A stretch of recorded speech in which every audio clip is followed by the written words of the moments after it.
All right, Ann, welcome to the campfire. How you doing today? I'm doing great. Thank you, Mike. How are you? I am fantastic. I got this wonderful fire that I get to enjoy and I get to have all these amazing conversations. So life doesn't get any better than that. Agreed. I wish I was sitting there with you right now. It looks beautiful. It sometimes you got to really live what you do. And this is one of those missions that, it was based off of a life experience and really living it has not only been helpful to other people, but it's been therapeutic to me. Absolutely. And it's the same, in my field as well as a mental health provider and a social justice advocate. We have to live it. And, we talk the talk, we got to walk the walk too. So I That's the most that's the most important part. You got to be authentic with what you're doing. Otherwise, it's just blowing smoke and not really helping anybody. exactly. And I think, it's important to the authenticity is just being human, being a But flaw, right? exactly, you got to embrace the flaws as well as the strengths and the successes. But you set it up perfectly for where I want to start with this conversation because I want to give people a chance to get to know you a little bit. So let's talk about the journey that brought you into the mental health field. Okay. So I always wanted to do something to support people ever since I was really little. I mean, when you're about 6 years old, you really don't know what that looks like. So at that time, I thought it was being the president. So from the time I was 6 till I was 18, I was preparing myself to be in politics.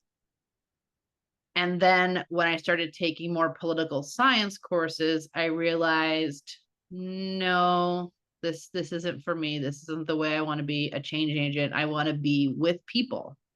And I wasn't really sure what that looked like. And I became very invested in studying religion. And I thought that, the idea and the concept of God and religiosity was a way to connect with other people. And then I kind of moved from there into conversations outside of that around sexual orientation, around gender identity, religiosity, social justice, just a lot of different moving parts to someone's identity. And I decided that I should go into mental health. And I didn't make that decision until I was almost 30, actually.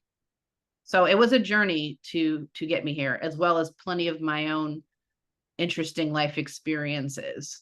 I always knew I wanted to do something to support people. That was I just didn't know what that looked like. That's part that really makes the gravy, though, is the experience and the journey to get there. As we sit here and talk, yeah, I'm sitting at the campfire, but off in the distance, there's this big giant oak tree, and it's a beautiful tree. I know you can't see it on camera, but when I sit here and I think about how many steps it would take for me to walk over and touch that tree right now, I often think about which step within that journey is the most important. Is it the first step because it's the one that kicks off the journey, or is it that last step where I touch the tree because it signifies the fact that I accomplished something?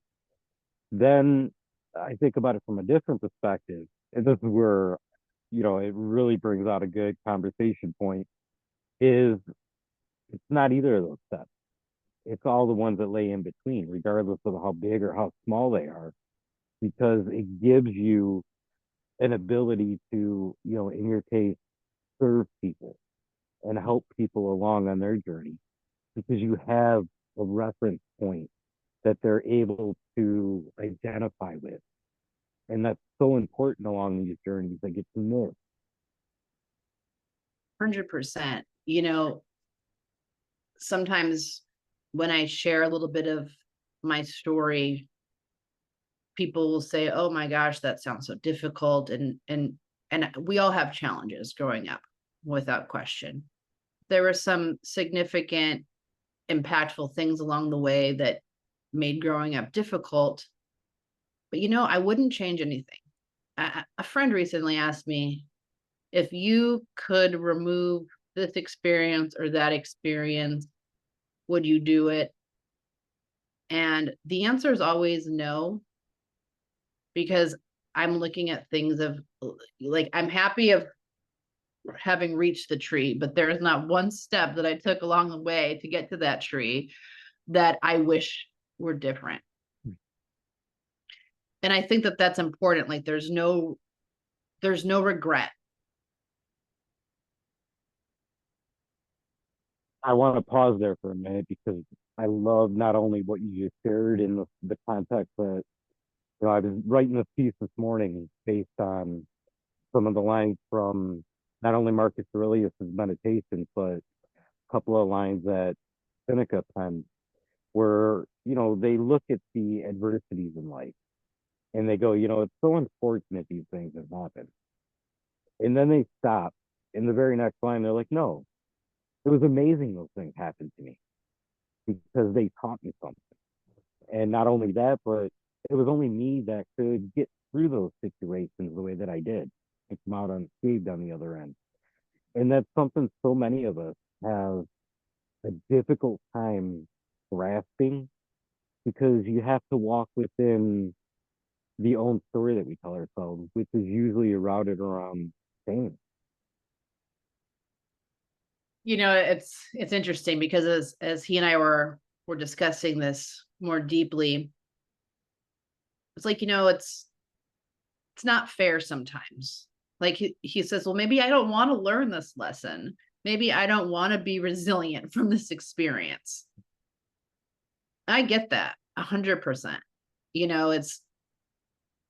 It's maybe things would have been easier. Sure, I understand that. But what I said to him, and I say to my clients too, these things are not your fault, but you're the only one who can do anything with them. So we have to contend with the hand we're dealt with. And whether or not it's your fault, we are the only ones that can pick up the pieces, make it better, accept. And even if accepting means that these are things we may struggle with our entire life, like that's okay. But the acceptance piece is everything, because I think that's how we move forward in having a better life for ourselves. Coming from a background where I spent a good chunk of my life carrying a mask, hiding from all those different things and refusing to face them, it really resonates. In fact, I recently had a conversation with a guy who's been on, I think it was a 30+ year mission of coping with bipolarism.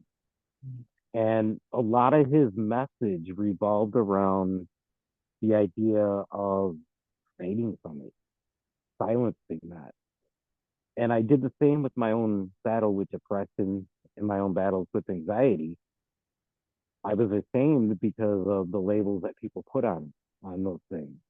But when you step away from that, you realize, hey, those are just a part of me. If I can befriend those things, I can start to, in my case and in your case, use it to benefit other people, because that's what we've been called to do. But, on an everyday aspect, you learn to enjoy those things because you become friends with yourself. Absolutely. And we're complicated beings, so there's many moving pieces. And I think when you're able to say, I'm someone who experiences anxiety, I accept that I experience anxiety. What does this mean? And I just want to relate. I used to have terrible panic attacks in my early 20s, to the point where I really thought that I was going to end up on Social Security disability by age 25 and not leave my room. Like, it was crippling. And what really helped me was accepting that I was experiencing that rather than trying to stop experiencing it, rather than trying to hide that I was experiencing it. And as I've gotten older and I work with clients with panic attacks, I share with them the importance of allowing the panic attack to actually occur, and you will move through it better. Like, oh, here you are again, panic attack. Like, okay, this is what my body's experiencing. This is what's going on, rather than trying to shove it away, because it's not going to work. Whenever we try to shove anything away, we really do make it stronger. So acceptance is everything. Our history, our own genetics, our mental health, our physical experience, like it's everything.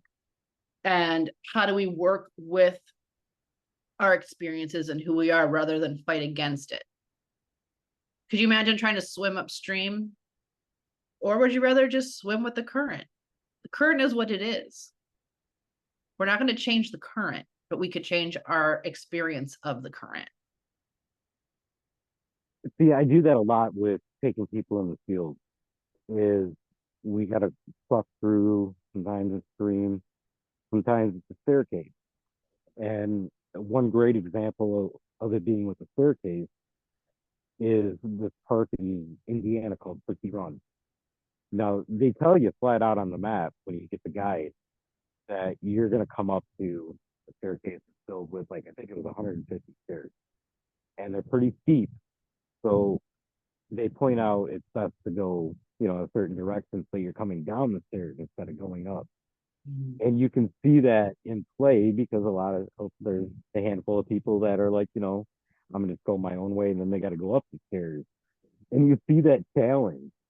And I love when I get clients and we get to a point like that in a hike where we got to go upstairs, and they look at me like, "Are you crazy?" And it's, yeah, physically it's difficult, and you can see the struggle. But when you get through going up that staircase, you realize that essentially you just sat down with a knife in one hand and a sharpening stone in the other.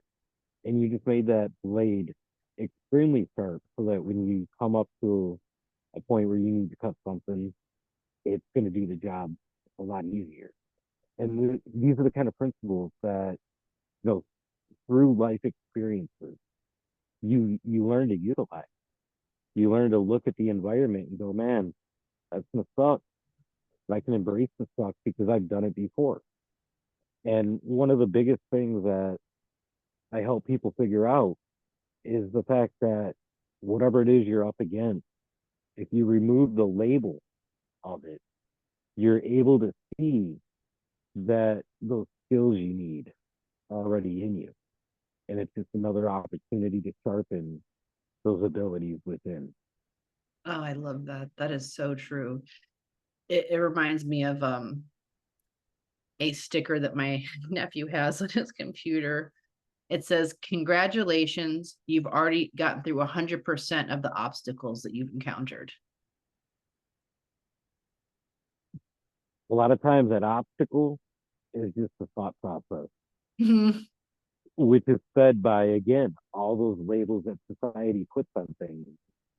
Within a mental health journey to overcome those obstacles, a lot of the time when we reach out for help, we're actually setting ourselves backwards. I remember when I first started talk therapy, at the end of the very first session, the first counselor I went to, she listened to my story for, listened to me for the 60 minutes, and she goes, "You got an illness," which, happened to be depression. And I'm like, "So what do I do now? Do I just sit on the couch and wait for this thing to take me under, or what do I do?" And time had run out, so there was no answers. And, I was caught up in that for a minute, and I'm like, okay, this isn't where I need to go. But when we had those moments where we understand that we're not the label, we may have whatever that label consists of, but we can utilize it to our advantage. That's where the strength, and that's where the journeys really begin to hold their own substance. Because even going forward, there's going to be moments where we slip up, where we kind of fall back into our old habits and routines we're trying to change. But as you embrace the journey, you realize that there's grace within those setbacks because they're giving you that opportunity to, again, go within and strengthen all of those different factors and skills and things that, the label removes from you. I really appreciate you sharing that, because as a mental health provider in my practice and the practice that I run, we don't take insurance. And we intentionally don't take insurance, not because we don't want it to be more affordable for folks, but because insurances force us to give a mental health diagnosis to everyone that comes through. And not everyone requires a mental health diagnosis. And I feel like the way the system is set up, sometimes it really does set people up for failure, and it sets up mental health professionals to be forced to put a label that may or may not fit on somebody very quickly. So I'm I'm of a belief system that we look at the symptoms, we work with the symptoms, and we try to help people with those symptoms. Now, of course, there are some times where the diagnosis, I don't even want to call it a label, because I think if we get stuck in that label mentality, we think we can't move past it, like you just said. But if there might be times where a diagnosis may be beneficial for somebody to understand what's going on with them, but that's not always the case. And I'm very cautious about that, because I had a friend in while I was in grad school. This is when insurance was a little bit different, but her dog had passed away and she went to go see a therapist. The therapist gave her major depressive disorder. And then she could not go on and get insurance later and change her insurance, because now she had a diagnosis of major depressive disorder, when in fact she was experiencing normal, healthy grief around the loss of her dog. So it's situations like that that I feel are, and I want to go as far as to say unethical, but the system creates a situation sometimes where providers are doing things that I would view as unethical. That's where that black and white syndrome, I think, really comes in. It's like we've become this culture of paper. We got to have paper for everything. Sometimes four to 1,700 copies of the exact same thing, with all these big sophisticated words and labels that they don't make sense, because Exactly. none of that is helping anybody along their journey. It may provide better understanding if somebody is willing to break down what these big fancy words and labels really truly mean. But again, it's muting those things that are within us, the ability to handle the hope, handle the skills that we're handed, to work within the environment. And that's something that I know I've experienced a great deal throughout my life in trying to get help with things, because on a mental health journey, it's so far from black and white. There's so many different colors, and it's a unique thing. And as I got into finally finding somebody that could help me break down what I was experiencing, and show me tools that would actually benefit me if I put them into practice, that was where I started to uncover that aspect of, like, we keep going back to all these skills, all these abilities that we need already inside of us. We can get away from the idea that if we go to somebody, they're going to solve the problem for us. We've already got those abilities to take care of the problem if we just change the vocabulary that we're utilizing. And it's so important, and I see this unfortunately so often, is mental health is so nuanced, and providers can't possibly do everything or know everything. So finding someone who really has the same or similar philosophies that you do around life experience, their way that you can build rapport around the way that they're um, working with you, the alliance that's created, and their view on, mental health diagnosing. I mean, there's just so many pieces. So I see a lot of harm that is done, and I do see a lot of good too, but I definitely see the harm. And I think it's because mental health is using a medical model of treatment, which doesn't work. It's like if you hurt your toe, you go to the podiatrist. It's isolated. And then mental health is, because of what I feel is the health insurance companies, we're being forced into that same model. So it's like, okay, well, you are sad, you're this, you're okay, yep, you have major depressive disorder, but I haven't taken into account your whole personhood, your whole experience, your history, what you may be going through in your life at this moment. So I feel like people can be labeled very incorrectly, very quickly. So, and like you said, you get attached to that. And I see it. I spent a year as an intern in a psych hospital, and it was pervasive in those situations. Someone would come in for a day, all of a sudden they have 5 diagnoses, and they leave on all this medication and all these diagnoses, and now they think, okay, well, I must be borderline personality disorder with ADHD, and I have anxiety. And it's like, oh my gosh, we have to unpack all of this, because this person, the psychiatrist, met you for 5 minutes at your worst. So I think it's an extreme disservice to do that to people. And this is broken. The system is broken. And I stand by that 100%. I think providers are doing the best they can, but the systems are very broken. I know from personal experience that journey to try and seek clinical help a lot of the time removes the one thing that makes us who we are, is that idea of hope. You know, as I've gone through and I've shared in different ceremonies and experiences and even conversations, there's always a common thread that the healer, requires from the person that's seeking the healment, and that's belief. Whether it's somebody that's handing you a pill that's going to help you to recover, or it's somebody that's taking on and walking you through the spiritual journey. Yeah. There's that common thread, hope and belief. And without those, none of it really matters. And Yeah. when you're on that paper trail, that doesn't translate into words that you can write on a piece of paper or type out.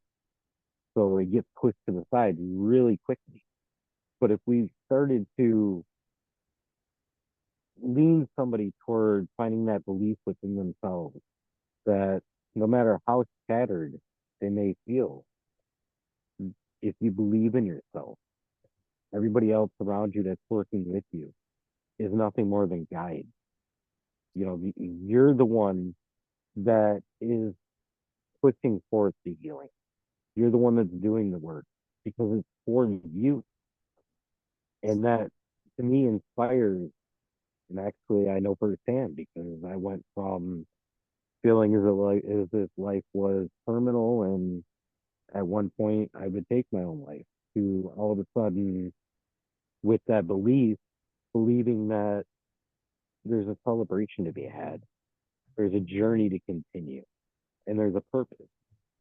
And when you start to really tap into that purpose, you find those sense of strength that a lot of the times you're missing because you're leaning on all these professionals to do the work for you. Yes. And I love that you use the word guide. Exactly. Guide. The work is yours. It is yours. The the right person for you can guide you through that experience and support you, but they can't do the work. I am curious, Mike, when when you said you were able to tap into that part, because I find that most people, whether I'm working with them or not, just people in life, that self-worth and that purpose is really hard to tap into. And I'm curious for you, if you don't mind sharing a little bit of how your journey on that. So when that journey began for me, I had zero self worth, zero self value. It was stripped from me. I was homeless at the time, and I sum it up by saying I built it one swing with a hatchet at a time. Because what I do, even, and this is the fun part of my work, is when I take somebody out and I teach them how to, bushcraft essentially, go out and do these outdoor skills. You look at something, the finished product, and you say, I did that with my own hands. I actually physically built a shelter. I built a fire. I cleaned water so that I had the, different source of water and all these different things. I've gone out and I've physically have proven to myself that I can do these things. And in my eyes, that's still a sense of self worth and self value that, regardless of all the things that I bring into my life beforehand, if I ever had to face those things again, could never strip away from me. Because if I ever questioned it, I could pick up a hatchet and go out, crack a shelter. I could go on an extremely long hike and spend days in the back country, whatever it is, and come out unscathed, and then come back into the concrete world and say, I have value. I have the value that I can craft things in this world. And because I can craft things in this world, I have a voice. And because I have a voice, I have a purpose. I have a reason to carry on. And, the real genesis of that was actually stumbling onto some passages from the Meditations by Marcus Aurelius and changing the things back in the face with, as I shared earlier, about feeling that my situation was terminal. As a father, when that value was taken away from me, it came with the words, "You have nothing to offer my soon-to-be ex-wife or my children," and that was it. But when I heard those words, it made me realize that the adversities that I was going through gave me the opportunity to tap into who I am, that strength and that character, and work my way through changing that definition of self worth, that definition of self value, and showing my kids, hey, not only has all of this made me somebody that, is worthy of looking at and acknowledging, but most importantly to me, within my heart, it shows them that they can do the exact same thing. That is really powerful. I love what you just said. I mean, going out, it just made me think of all the ways that we can find purpose and worth. Like, that's amazing that communing with nature and building and creating with your hands, with your physical body. So I think, speaking to like the audience, is it doesn't have to look the same for everybody.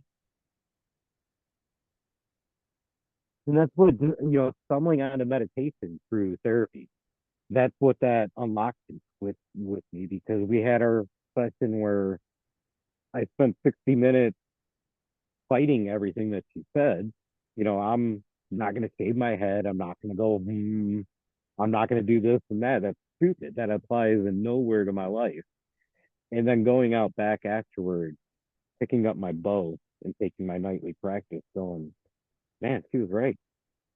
Every single element of meditation is involved in the shooting practice right now. And if I can do it to focus on the bullseye and hit my target, why can't I do this in life in order to help myself progress forward? But then to take it to the aspect of coming out into nature and really applying it, I was still caught up in that story that we all hang up in of self-suffering, where, if I do this at home, people around me are going to look and go, you're stupid. They're going to make fun of me for it. So I needed somewhere safe, somewhere that I could step outside of that story.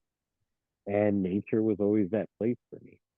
So it changed the context of my time that I spend in the outdoors, from just solely going out looking for a reward to putting the emphasis on the power of observation. Because as you watch and you see everything else in the world working its job without any sort of story, regardless of what the outcome may be, it makes you realize that that story that we're telling ourselves, the one that has us as the victim, doesn't even apply. It's completely irrelevant.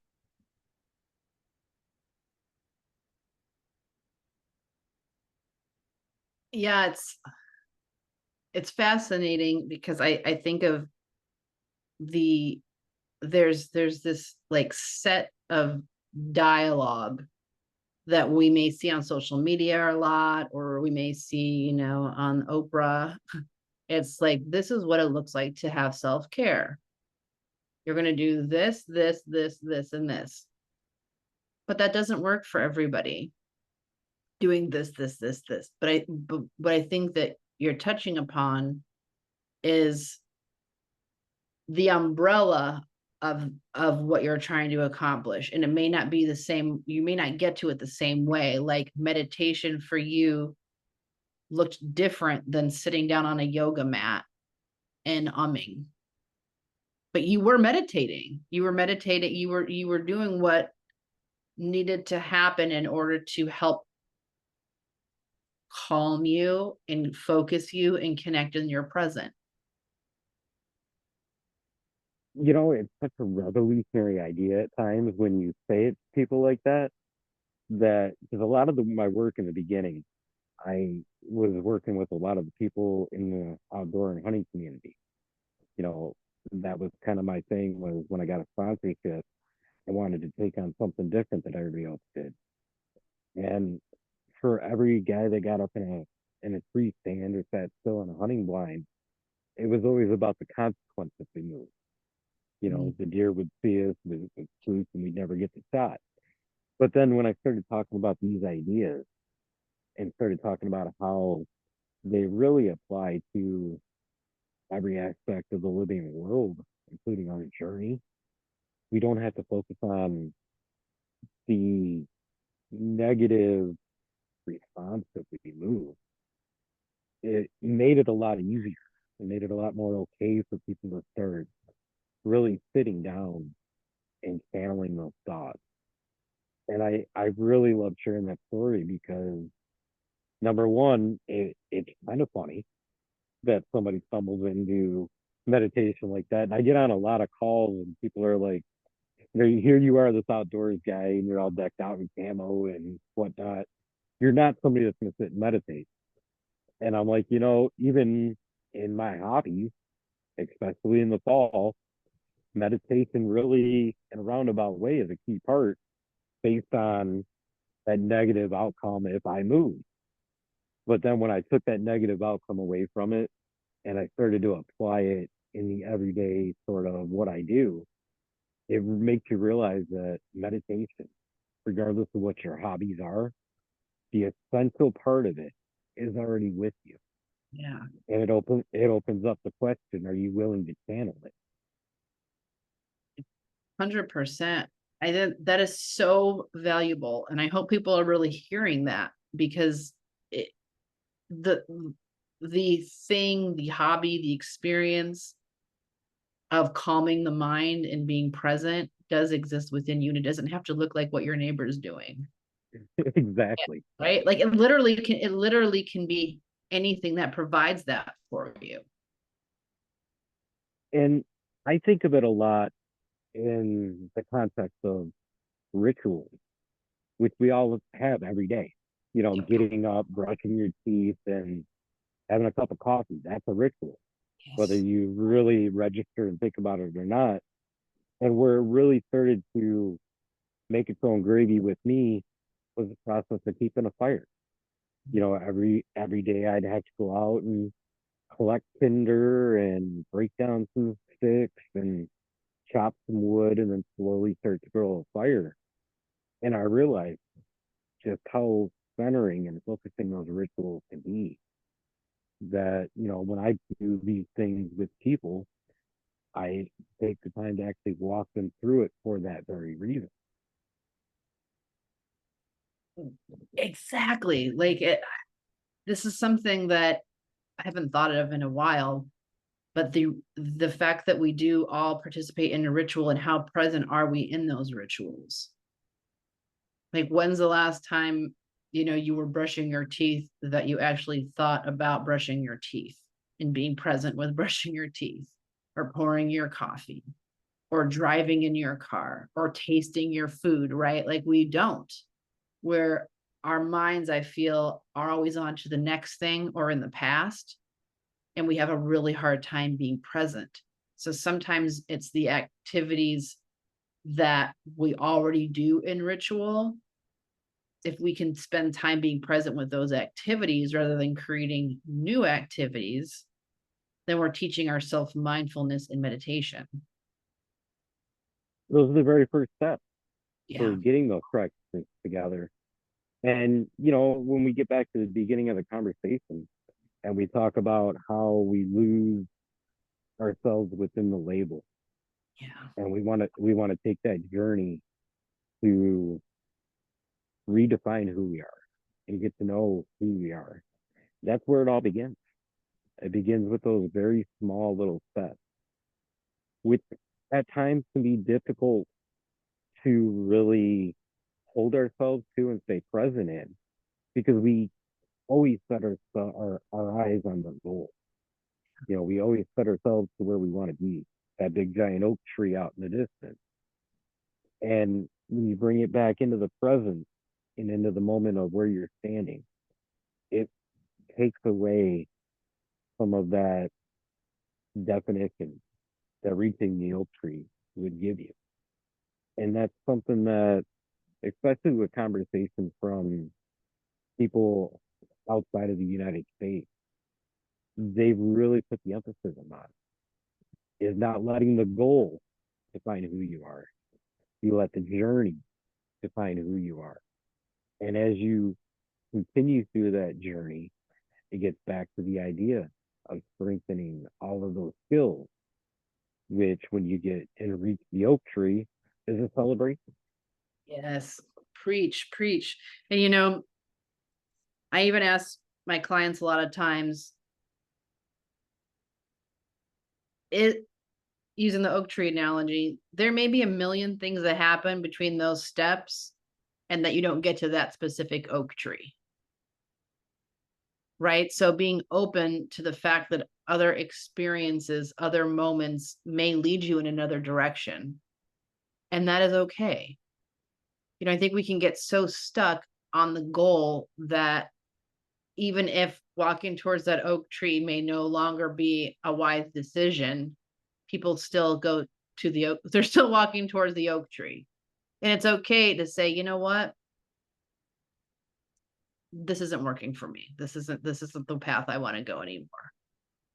So I think we can have goals, but we also have to understand that we can't be married to those goals. Where our worth isn't in the goal, right? The worth is not like you said, the worth is not touching and getting to the oak tree. The worth is in the journey to the oak tree or the deviation to another tree. It's within the flexibility. Yes. Yeah, it's within the flexibility.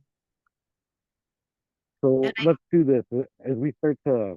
I didn't mean to cut you off. no, go ahead. As we start to come to the end of our time, I want you to talk a little bit to somebody that's looking at that big giant oak tree, but they haven't taken their first step yet in discovering who they are. outside of those labels that society puts on them. What advice would you offer to someone in those shoes? The very first thing that I would say to this person would be, do you want to go to that oak tree and why? And the reason why I say that is that it comes back to an authenticity versus a societal expectation, a familial expectation, a peer expectation, right? Like, why are you making this choice? Does it align with your values? Does it align with who you are? So that would be my first question. Why are we going to this oak tree? I love And that. I love that response. Like, that's a powerful question. I think it's an important one because I think we do just sometimes live other people's expectations, and it can create a deep sense of unhappiness. So that authenticity piece that you're talking about, what we're talking about in the beginning, is everything. But now let's say that they're like, you know what? Yes, this oak tree is for me. I love this oak tree. I want to go to this oak tree and I want to touch this oak tree. Okay. So what do the steps look like to go towards that oak tree? And how can you be present in the journey and accepting that you may end up at that oak tree and you might not, but to assess it along the way? Is this working for me? Like you were saying, it's a practice of being present and aware as much as you possibly can. We all deviate from it. It's very hard to do this, and that's why I say it's a practice. It's not That's not a goal you achieve. It's a practice. You're always in the practice, in the practice, in the practice. So I think, just a reassessment and an exploration and allowing for change to happen, because experiences do change us. So assessing whether things still align with you or not is very important as well. We can put expectations on ourselves at 20 years old that don't make sense for us at 30 years old. And I think it's really important to honor who we are at different points in our life too, based on the experiences that we've had. I think, that is some of the most direct, powerful, and useful advice that anybody could ever receive when they're trying to figure out where to place their foot at the beginning of that journey, is to understand the next step doesn't have to be mapped out. Yeah.